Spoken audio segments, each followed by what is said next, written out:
Assalamualaikum warahmatullahi wabarakatuh. How are you doing today, guys? So in this beautiful evening, we would like to submit our assignment for text context subject. It's about persuasive text, but before we get started into our material today, please allow us to introduce ourselves. Started from me, my name is Shafira Buditia with the last student number 038. And my friend... Hi, I'm Ahmad Mardani with the last student number 039. And my friend? Okay, so my name is Enggar Galang and my last number is 024. And the next? Hi, I'm Qonita Aeni Rahayu with last number 002. So that's our members. So without any further ado, let's get started into our video. Yay! So in today's video, we're going to talk about persuasive text. So what is actually persuasive text? Persuasive text is a type of language that is written to persuade. This could be to persuade the reader to buy something, to think about something, or to believe about something. And persuade writing is a written form of an oral debate and can be a fun and interesting style of writing for students to practice. So that is the definition of persuasive text. Persuasive text feature different from any types of language. The difference method used in persuasive writings at this level usually are imperative verbs, alliteration, facts, opinions, rhetorical question, and repetition. So that's the definition of persuasive text. The next part about the structure will be explained by my friend Kevin. So, Kevin, you may please. Then we will explain about the structure of the persuasive text. And the first structure of the persuasive text is a thesis, or the key function of the introductory paragraph that is to clearly state the paper's argument, known as a thesis. A paper cannot present an effective argument without a thesis. So this sentence should reflect both the position you will argue and the organizational pattern you will use to support your argument. Think of the thesis sentence as addressing both of what and how your argument is. The what refers to the main argument of your paper. So what are you arguing about? And the how refers to the method you will use to present and support this argument. Then, the second structure is the body. So to write an effective body paragraph, we have to start it with the topic sentence, like the thesis holds together to the essay. The topic sentence binds its body paragraph. The topic sentence has two main functions. It introduces the content of the paragraph and the next step of your argument. Remember, the goal of the topic sentence is to advance your paper's argument, not just to describe the paragraph contents. And the last structure is a conclusion.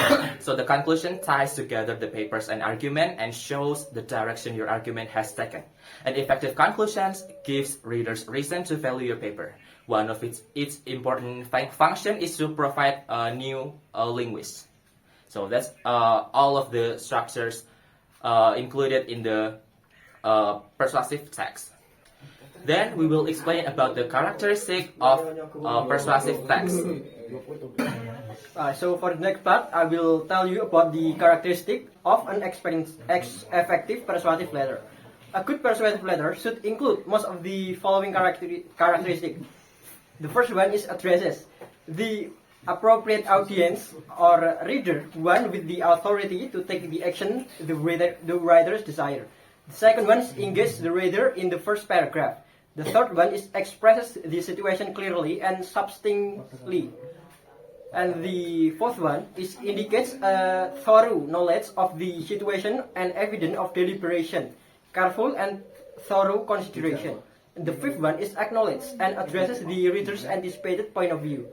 The sixth one provides specific details to support the writer's opinion. And the seventh point is develop ideas through a logical sequencing of information. And the eighth is sets clearly the outcome the writer desires with suggestion for implementation.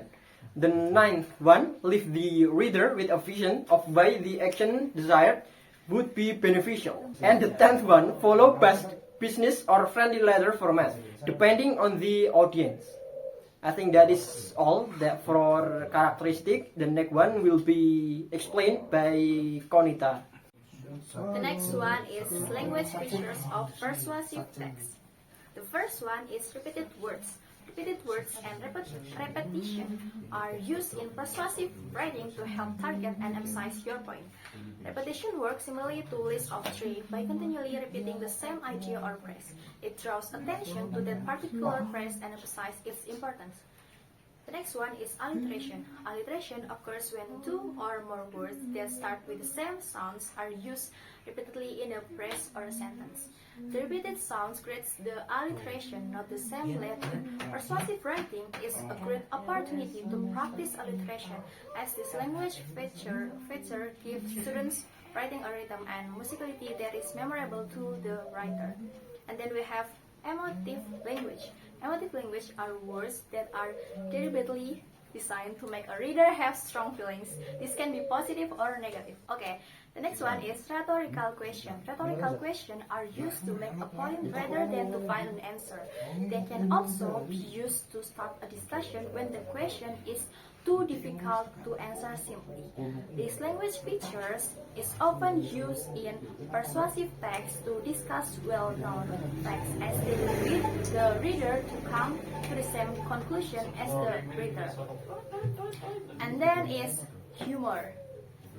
Humor is a fantastic language tool for persuasive writing. The reader will try to make funny points and jokes. The reader will usually appreciate humor, so it will make them more likely to be on the side of the reader.